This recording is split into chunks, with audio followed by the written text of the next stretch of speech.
When Isabelle from Animal Crossing New Leaf was first being revealed, her character was originally revealed to have the name Hisho, which is Japanese for secretary. However, by the 2012 Nintendo Direct, this name would be changed to Shizu, and of course, the localized version of this name in English would become Isabelle, probably based on the fact that her head resembles a bag of bells from Animal Crossing. From Animal Crossing Wild World forward, the game was designed in a cylindrical rolling log type style, which was a pretty unique perspective that worked well with the camera placement for the Animal Crossing games. However, this whole concept was introduced just for the sole reason of allowing players to be able to see the sky, which would better reflect not only stars at night, but other types of seasonal differences in this game. Listen, in today's video, we're going to be going the entirety of the Animal Crossing franchise, looking at the initial creation, inspiration, and then the development for every Animal Crossing title, along with a ton of very interesting things about the Animal Crossing series. So if you want to jump ahead to your favorite game, you can use the chapters down below, but honestly, this is going to be a really interesting video, so you might want to stick around for the whole thing. But before we fully dive into it, just make sure your subscribe and notifications on. We make Animal Crossing content like this every single week,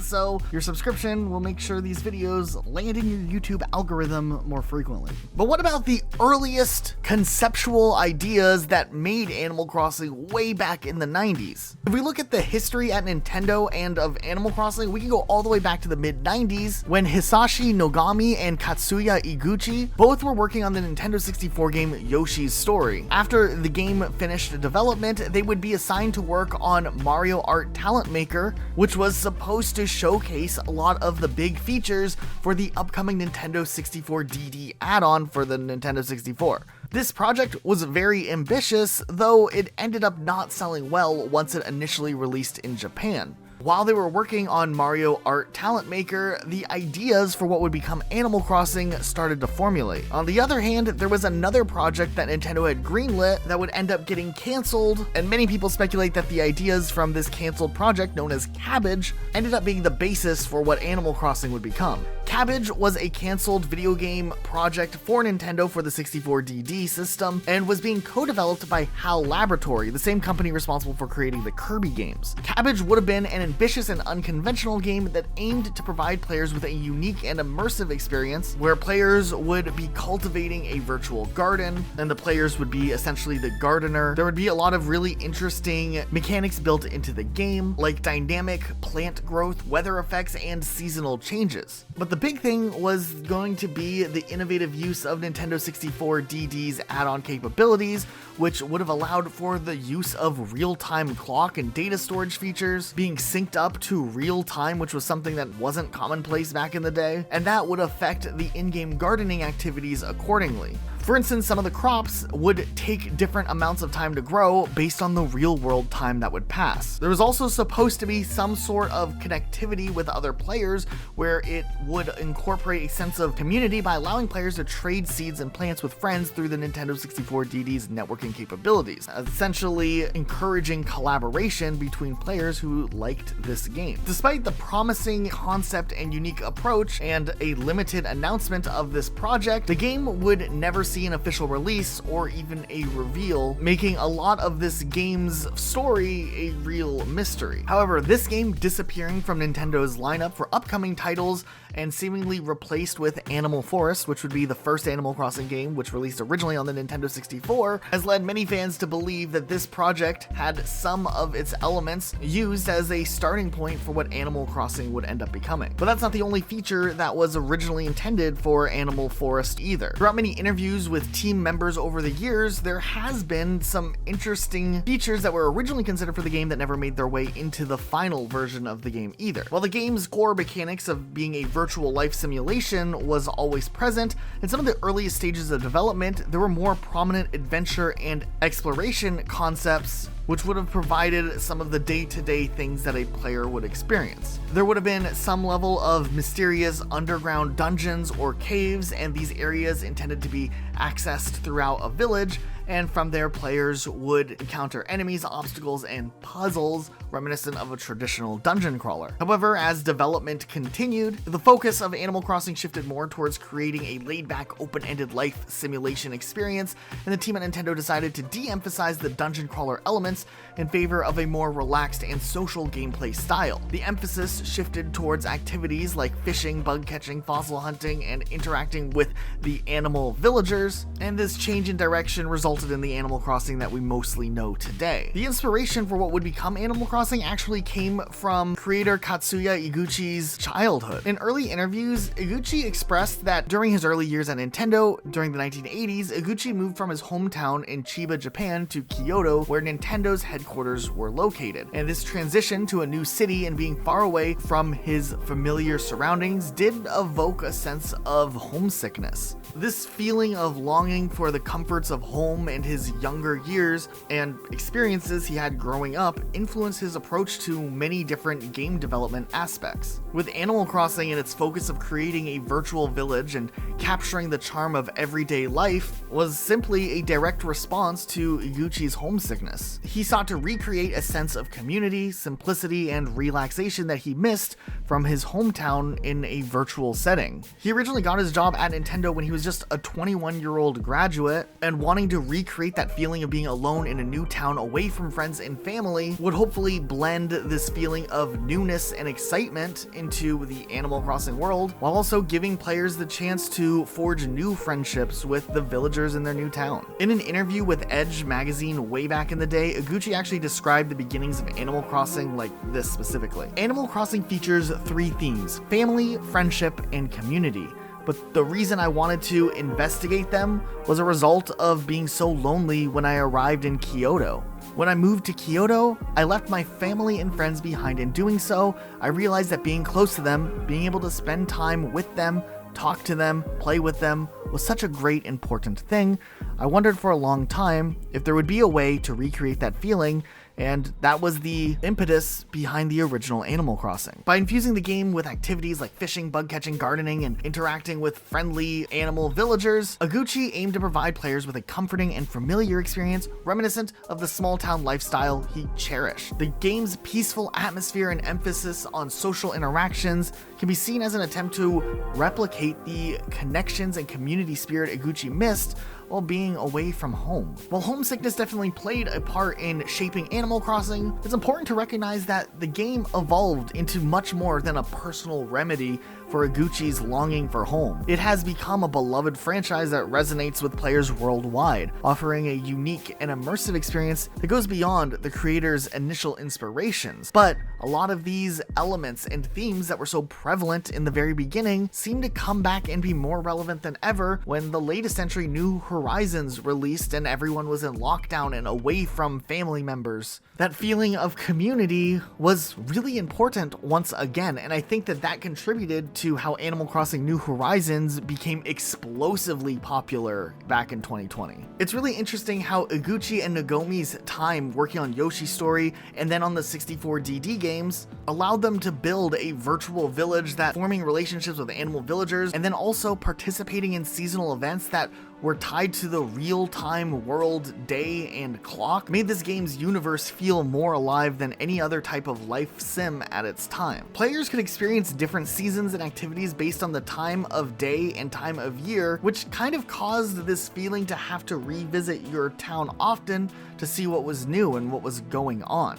Another big selling point for Animal Crossing when it first released was the fact that 4 people could have homes in the same town, and what one person did in the town would affect what the other players could experience later on. This was another idea that came directly from Iguchi himself based on his own personal experiences. In another interview, he actually pointed out that a lot of the times he would always get home really late. And he said, "My family plays games and would sometimes be playing when I got home. And I thought to myself, they're playing games and I'm playing games, but we're not really doing it together. It'd be nice to have a play experience where even though we're not playing at the same time, we're still sharing things together." So this was something that the kids could play after school and I could play when I got home at night, and I could kind of be a part of what they were doing while I wasn't around. And at the same time, they could see the things I've been doing. It was kind of a desire to create a space where my family and I could interact more, even if we weren't actually playing together.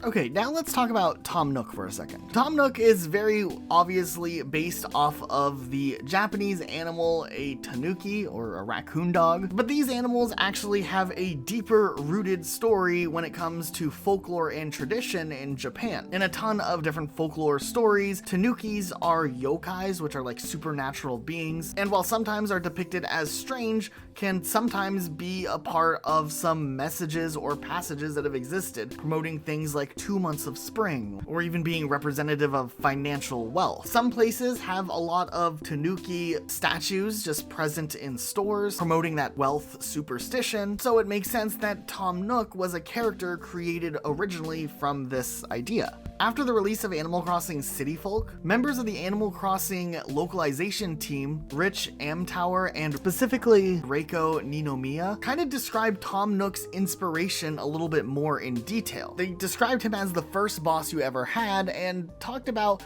despite the fact that he is very business oriented, he's not necessarily a bad person like a lot of fan theories out there maybe suggest. If you think about it, he hired someone brand new to the town, and that's kind of a risk, but it also shows generosity. His character essentially is willing to take a risk on someone who's down on their luck and brand new to a town just to try to help them get on their feet. Kind of wholesome, if you ask me. An interesting thing about Animal Crossing is that when the first version of the game ever released, Animal Force for the Nintendo 64 originally in Japan, the game's development definitely did not stop there. This game would continue to be developed on for years after its first release. Right after the N64 release, the development team would continue expanding on the game, getting a version ready for the upcoming release on the Nintendo GameCube. There was features that weren't in that original N64 game that would be added in, like the museum or even the Able Sisters. But then, after the Japanese release of Animal Crossing, development didn't stop there either, as there were West localizations that were being developed for that were changing certain things in the game to better respond with people who live in other countries with different cultures. So new holidays and events were being programmed into the game during this time. However, a thing that not many people know about, but we've talked about on this channel a couple of times, is that after the game was shipped off to other countries in the West, development continued on the GameCube version of the game even more. And Japan would get one more release of Animal Crossing, eventually being this definitive version of the game that would come only to Japan, which featured a lot of the things that the English-speaking fans got added into their version of the game, but also a lot of things that never existed in any other version of this GameCube game, like public works projects where you could put furniture items outside, and that was really interesting. If you look at this definitive version, which is Dobutsu no Mori E+, it was way ahead of its time, having features that wouldn't be implemented back into the Animal Crossing franchise until sometimes the New Leaf era of games. Okay, so some of you may remember that in Animal Crossing for the GameCube, you had the ability to ride with Cap'n down to a little island if you had your Game Boy, and then you could play like a little mini game on your Game Boy at this island. In Dobutsu no Mori E+, though, the Japanese only version, there are actually 3 additional Game Boy mini games that you could connect your Game Boy to and then get to play on the go that we never got to see here on the West. They look pretty primitive and basic, but it's still cool to see Animal Crossing in this style, as there never was an official Animal Crossing game, but still, it's neat to look at. Okay, now you might be asking yourself, why did Nintendo go ahead and greenlight all of these Animal Crossing re-releases? Well, it actually started back on the Nintendo 64's release in Japan only. Animal Forest actually ended up selling through its entire print run to the point that Nintendo was unable to produce enough cartridges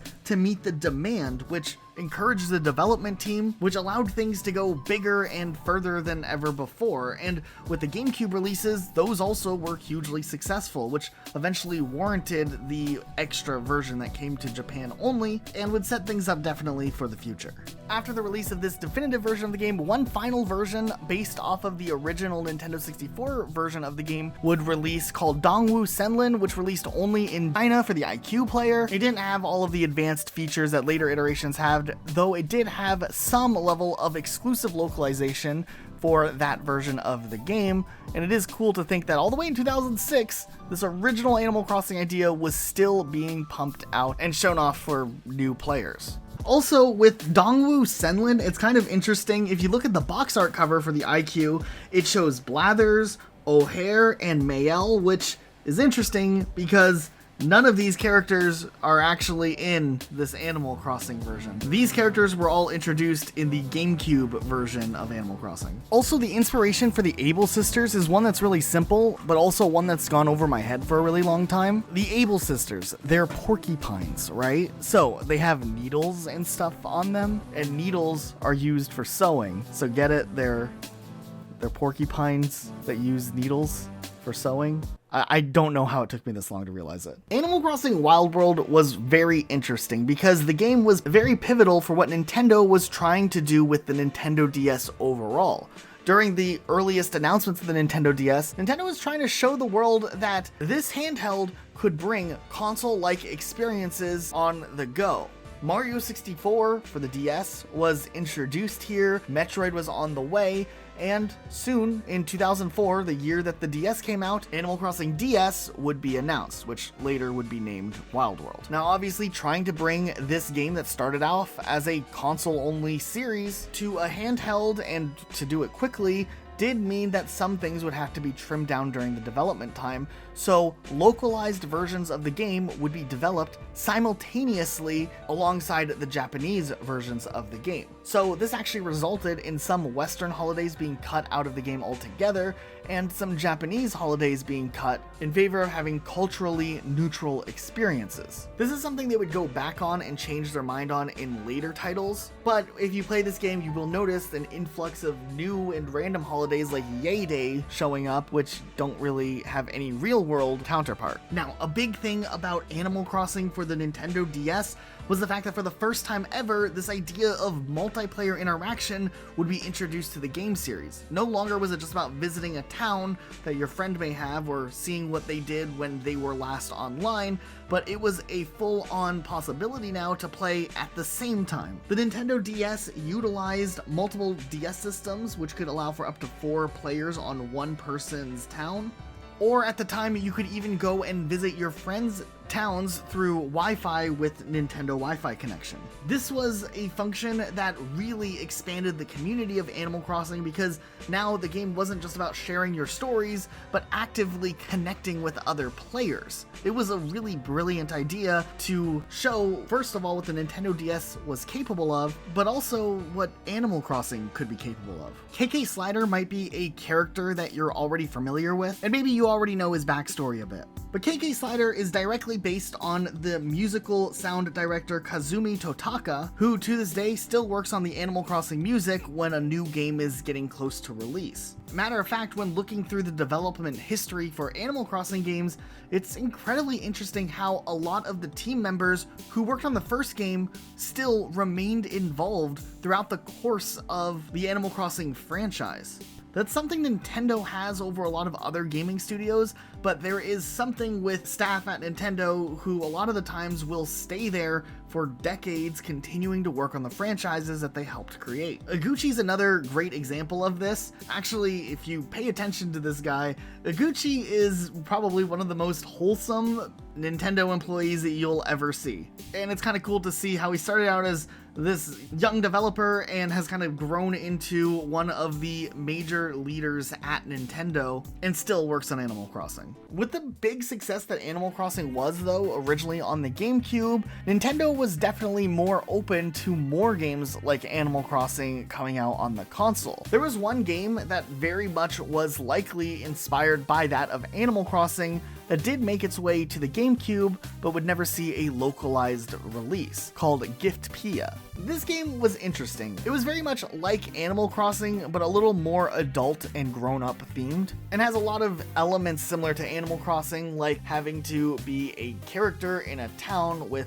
these types of creatures, having to pay off debt, and do small day-to-day tasks to earn money. It was an interesting title, and it was originally being developed by Skip Ltd, who would go on to make the Chibi Robo games, but Nintendo did see at least some level of potential with this game and invested a large amount of money into the game and also published the game themselves. It was shown off at E3 2003 to an English audience, though the game never actually got a North American release, even though there was a lot of expectation that this game would come to the West. In 2006, IGN speculated that the game wasn't going to be released in the US because it was too strange for American audiences, and the game only ended up selling around 70,000 units the year it released in 2003, so it is possible Nintendo chose just to cut their losses since the game didn't do too well sales-wise. After Animal Crossing Wild World's release, the core team that worked on Animal Crossing would end up splitting up to work on various Nintendo Wii related projects like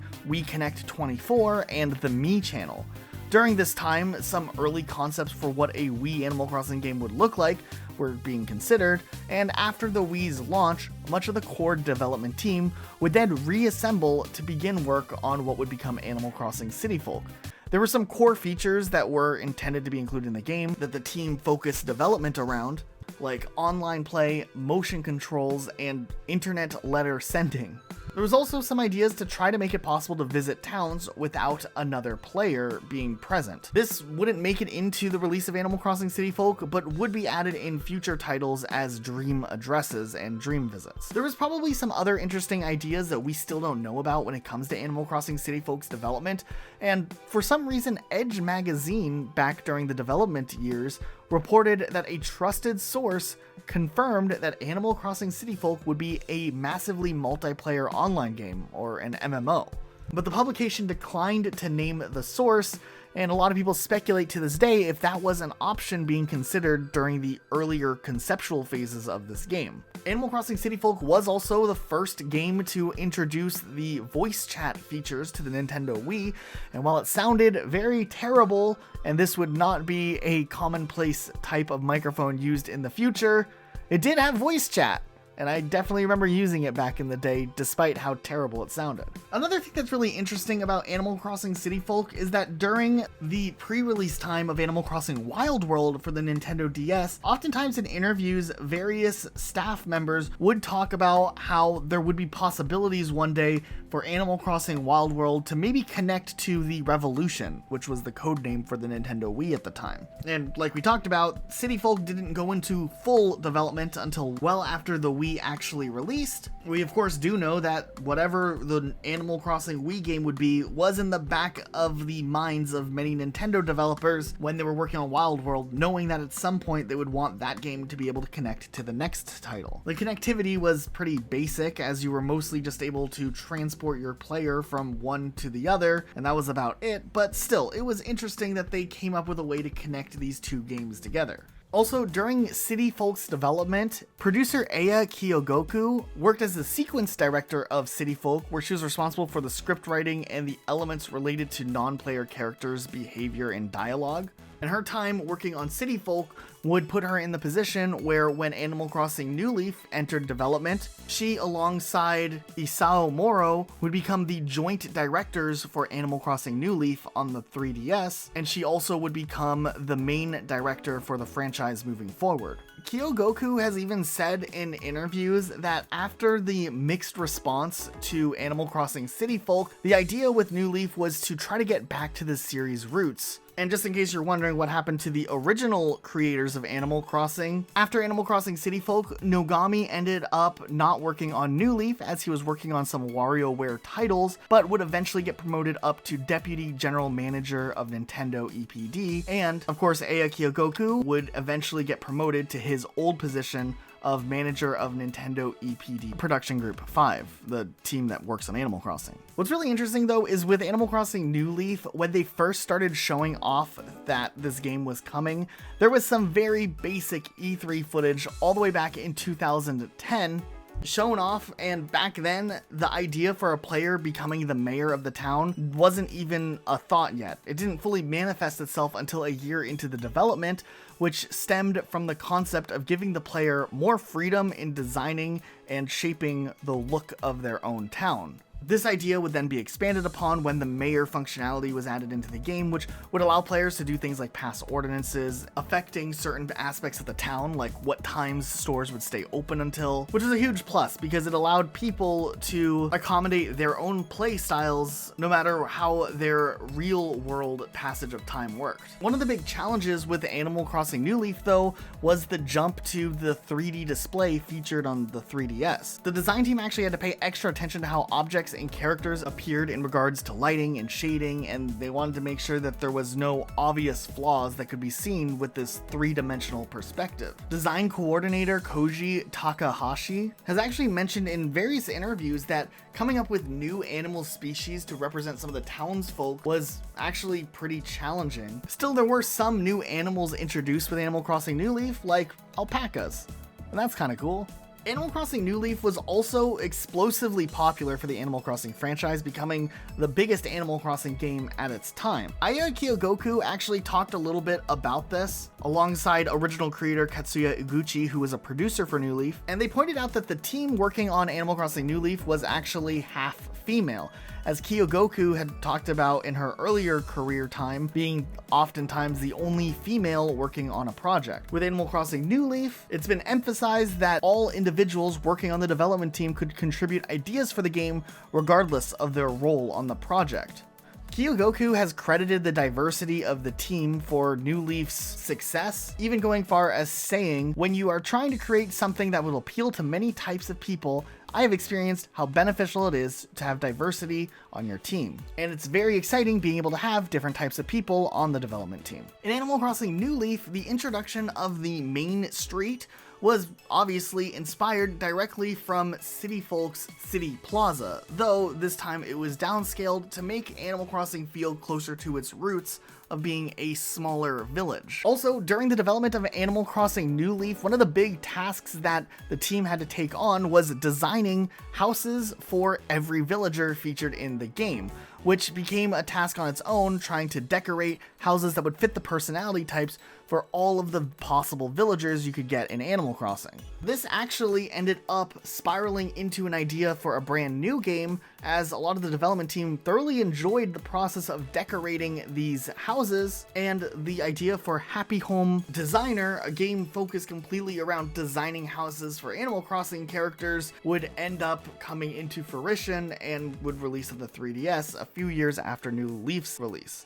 One thing that's really interesting though with Happy Home Designer is that in the original conceptual phases for this version of the game, players would have originally had some sort of design budget that would limit how much they could squeeze into a design before they were stopped, and you had to kind of think about your budget going into redesigning these houses. However, during development, it seemed like the team decided to cut this idea and just allow players to have complete freedom in how they designed these houses for the villagers. The main idea was that it was best not to impose any external limitations on the player's design choices. Animal Crossing Plaza was an interesting feature introduced. It was strictly for the Wii U, and it came out just a year after Animal Crossing New Leaf released on the 3DS, and the main purpose of this was to connect your game of New Leaf to the application and allowed players to post messages to other players, see updates about New Leaf, and post screenshots from their games. You could also post QR codes of designs to share, but from the announcement of this application, it was always planned to be a limited time application, with support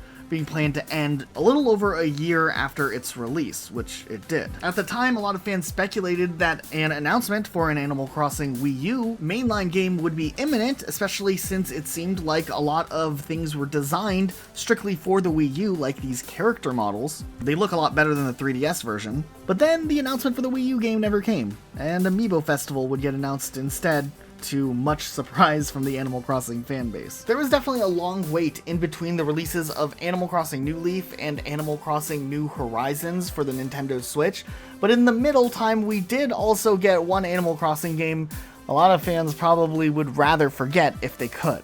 Animal Crossing Amiibo Festival. Now, this project was also directed by Aya Kyogoku, who returned from the project saying that they conceived this idea for a game as wanting Animal Crossing Amiibo, and they thought if they made a game, there would be a reason for Amiibo figures to be made. Now, oftentimes this game gets compared to that of something like Mario Party, but Kyogoki distinguished that this game focused more on the board game and cozy atmosphere of Animal Crossing rather than the mini games that were so integral to Mario Party. And that might be responsible for why this game didn't end up doing as well, as the mini games are kind of the best part of Mario Party. And while the game didn't end up doing too well, there is some charm there. I mean, it's an Animal Crossing based thing, so some fans definitely did like it. Also, an interesting fact about this game is, despite all this game was built in the same engine that Mario Party 10 was built in, as there were some leftover files found in the game. Now, a lot of fans speculate that at some point there was an Animal Crossing game planned for the Wii U besides Amiibo Festival, and we don't have any confirmation, and maybe this Animal Crossing game that was in development for such a long time at one point was intended for the Wii U, but it just never happened. But there was an Animal Crossing game technically that made its way to the Wii U platform that was a main Animal Crossing game. Animal Crossing Wild World for the Nintendo DS was released on Wii U's Virtual Console service in 2015, 10 years after the release of the original game, and it had a couple of small tweaks so that you could upgrade your store all the way. But yeah, it's just interesting to think that this game was available on a completely different system that also had 2 screens technically. Okay, a lot of people talk about how Amiibo Festival was like the worst Animal Crossing game. Some people talk about that Animal Crossing Plaza thing that existed for a very short time. But there was one that not enough people even remember existed, the Animal Crossing clock. Now, it was a clock that you could get on your DSi or your 3DS, and it was an Animal Crossing themed clock. Honestly, it was kind of cool. It was very basic, it was to the point, it told you what time it was. But I mean, if we're talking like functionality and gameplay style, obviously this clock is, you know, maybe not as ambitious as Amiibo Festival.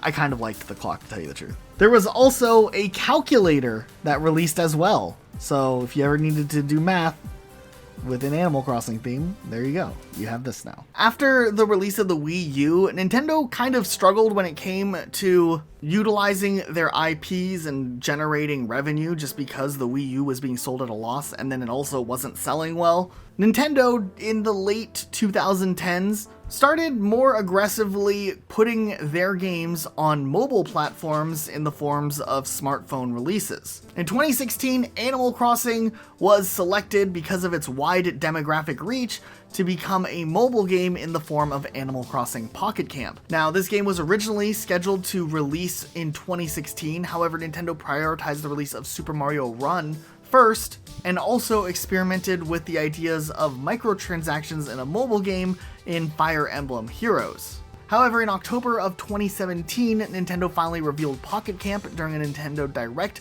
presentation, and it would release after Dragalia Lost, making it the 4th Nintendo-based game available on mobile apps. This is interesting though, as this version of the game was actually directed by Kazuyoshi Sensui, who previously worked on Animal Crossing New Leaf, Mario Kart 8, and more notably, Nintendogs. Now, Animal Crossing New Horizons' full-on development actually started all the way back in 2012, likely a version of Animal Crossing that may have been intended to release on the Nintendo Wii U, but was later pushed off, though that part is still unclear. The game wouldn't be announced all the way until 2018, but Kyogoku has talked about how there were concepts for the game that were forming long before the Nintendo Switch had even existed. An early example of this game being developed way back in 2012 comes in the form of a cut function that was originally supposed to be included in Animal Crossing New Leaf's Welcome Amiibo update. There's been some breakdowns of this feature found in the game files that would have accounted for points or kept track of various stats for players who played through Animal Crossing, and it looks like it got cut somewhat early on in implementation, though this system would be refined and reworked when Animal Crossing New Horizons came out in the form of Nook Miles points, where you would perform various tasks and get rewarded points for completing said tasks. The app on your game's phone would then track all of the major milestones you've achieved, and it was a cool way to kind of historically go back and see how far you've come with your playthrough of Animal Crossing New Horizons. New Horizons would also be a big deal because for the first time ever, Hisashi Nogami and Katsuya Iguchi would return to Animal Crossing at the same time as producers, while Kyogoku would continue to direct this title. One of the core features in Animal Crossing New Horizons was the expanded visibility and representation through increased character customization options, including things like skin tone and gender-neutral hairstyles. In an interesting interview, Kyogoku actually explained that these options are not just about gender, but rather the sentiment that society is shifting to valuing a lot of people's different identities, and explaining further that we basically wanted to create a game where users didn't really have to think about gender, or if they wanted to think about gender, they're also able to. The team working on New Horizons have definitely pointed out that the success of New Horizons was partially due to the fact that developers make each game different from the last to bring appeal to newcomers, yet keep the core concept for returning players. With New Horizons, they selected a deserted island as the game's setting to try to differentiate it from previous Animal Crossing games, which were set in established villages already. But one thing was important, that they kept the balance of introducing new features and fresh ideas alongside retaining core elements to still satisfy long-term fans of the series. The game's art director, Koji Takahashi, actually embraced this philosophy called trigger of play. In his approach, this concept ensures that they are enticing elements always within the player's field of vision or reach, which would motivate a player to explore further. In line with this idea, the island was designed from a 45-degree angle, evoking a curved perspective, and this perspective enables players to glimpse background activities or events that would serve as triggers, prompting them to investigate and interact. According to Takahashi, if the game's art was complex and hyper-realistic, players might become overwhelmed with excessive information, which would impede their progression. The simplicity of the design, on the other hand, allowed for the stacking of multiple objects in close proximity, such as flowers, and facilitated the harmonious interplay between various uncomplicated elements. On the other hand, Hiromi Sugimoto, who was the art director, focused on creating furniture that would inspire motivation and hard work, encouraging players to connect with others and showcase their achievements. To foster a sense of uniqueness and motivation for visiting other islands, Sugimoto ensured that players could customize their furniture, so each furniture model was carefully designed to have a distinct personality, providing a clear visual representation of what players could expect and allow them to envision their desired outcomes.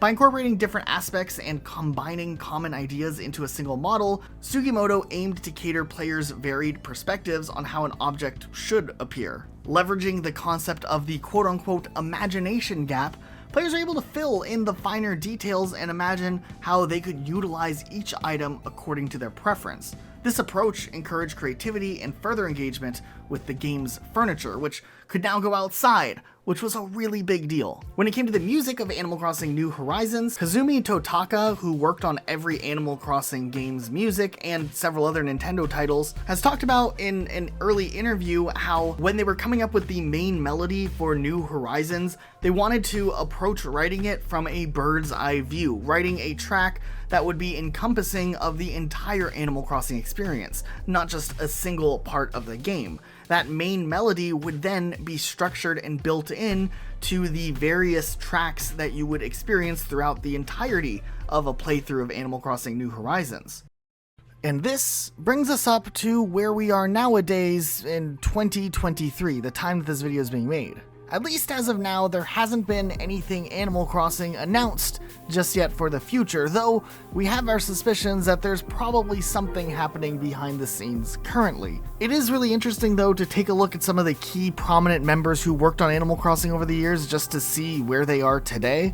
Hisashi Nogami, who worked all the way back at the very beginning in helping bringing Animal Crossing to life, still is working at Nintendo, and back when they were promoting Animal Crossing New Horizons, he was a part of the demonstration showcasing how local co-op mode would work alongside director Aya Kyogoku. It's just cool seeing someone who served as the director for the first 3 Animal Crossing games still involved in the newest one. He also works as a producer for the Splatoon series, which is another game franchise that Production Group Number 5, the group that makes Animal Crossing, works on, and has been involved in Splatoon 1, 2, and 3. Even during the Switch reveal where they showcased a ton of games, he was the guy who was doing that number 2 stance that kind of went viral.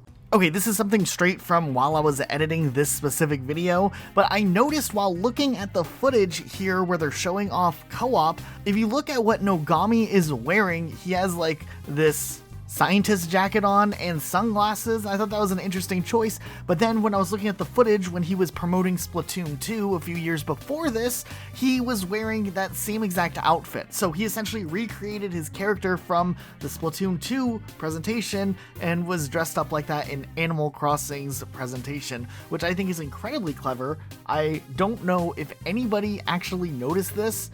Not that I'm aware of, I've never heard of it, but I think it's very obscure but hilarious at the same time, and I'm really glad I noticed this while I was editing this video. Now, with the current director who did New Horizons, Aya Kiyogoku, also shown in this video, we don't know what projects she's working on. She hasn't been listed as being a producer on any of the Splatoon games, and every game she's ever worked on has always been Animal Crossing related, except a brief time when, during Super Smash Bros. Ultimate development, she was a game supervisor. This just makes me suspect, even more so, that Aya Kiyogoku will continue to direct the franchise and maybe is directing the current team working on whatever future iteration we get in this series. Kazumi Totaka, who has done a ton of music for Nintendo's catalog of games, hasn't worked on anything new since 2020, though he usually is involved in a lot more than just a single game series. Also, he's the voice for Yoshi, if you guys didn't know that. When I found this out, I was very surprised. And then Katsuya Iguchi, the other director of the original Animal Crossing game, and the guy who served as the inspiration for the entire series, well, surprisingly enough, he's actually been pretty busy in the more recent years, working on Paper Mario, Kirby Fighters, WarioWare, Xenoblade Chronicles 3, and Splatoon 3. But I would be very surprised if another Animal Crossing title came out and he wasn't involved in the project in some way or another. I think it's incredibly satisfying when you have a game franchise that you're able to become such a big fan of, and just being able to go through and learn about its intricate and interesting history and seeing how each game has evolved in some way or another across each title just makes the love for the game that much deeper. Now, oftentimes it's easy to forget that a lot of these games are created by people themselves who just wanted to share their stories or experiences or put a personalized touch that makes the game feel that much more alive. And that's why in this video I also, besides just talking about the individual parts of what worked and what ideas were implemented into the games, I also wanted to talk about the people themselves who made these games possible. It's very much important to also note that this is not a comprehensive list of everybody who's ever worked on Animal Crossing. There's likely so many people who had worked on these games, and I just think that extra effort that has been put into this game series in particular has allowed the series to become what it is nowadays. So whether you are an Animal Crossing fan who joined at the very beginning, like I did when I picked up Animal Crossing for the GameCube, or you joined up with the franchise somewhere else later along the way, hopefully with this specific video, you learned a thing or two about the development, the inspiration, and the overall creativity that goes into making an Animal Crossing game an Animal Crossing game. And that is all that we have today. What did you guys think of these facts? We went over quite a bit today, but it was a lot of fun to put this video together. We'd love to know what you think in the comments down below. Also, if you're new, we're kind of a smaller Animal Crossing channel, so a subscription goes a very long way. So if you want to subscribe and turn notifications on, you can see our new Animal Crossing content every single week. But otherwise, that's it for today. Thanks so much for watching. We'll see you guys all next time with a brand new video.